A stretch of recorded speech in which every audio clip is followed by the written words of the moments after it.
দর্শক, আমরা এই মুহূর্তে রয়েছি ঢাকা খুলনা মহাসড়ক, অর্থাৎ যে প্রধান সড়ক রয়েছে খুলনা এবং ঢাকা বাগেরহাট জেলার মোল্লাহাট গোপালগঞ্জ থেকে ছেড়ে আসা যে রোডটা রয়েছে, সেই মেসার্স রহিমা ফিলিং স্টেশনের এইখানে দাঁড়িয়ে আছে।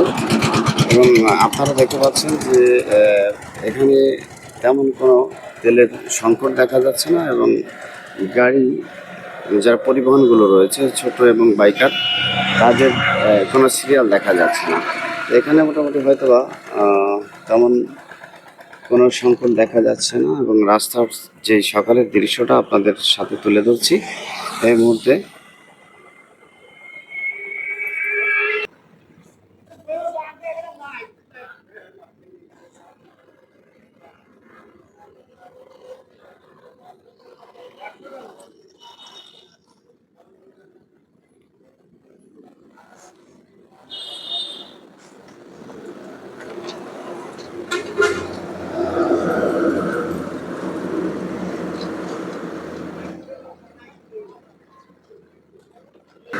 মাঝে মাঝে যে ট্রাকগুলো দেখা যাচ্ছে এখানে ডিজেলের জন্য এই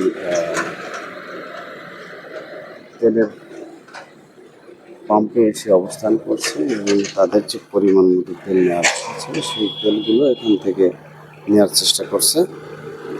তাদেরকে আমি দেখাচ্ছি পরিবহনগুলো দুই পাশে দাঁড়িয়ে আছে, এবং পাশে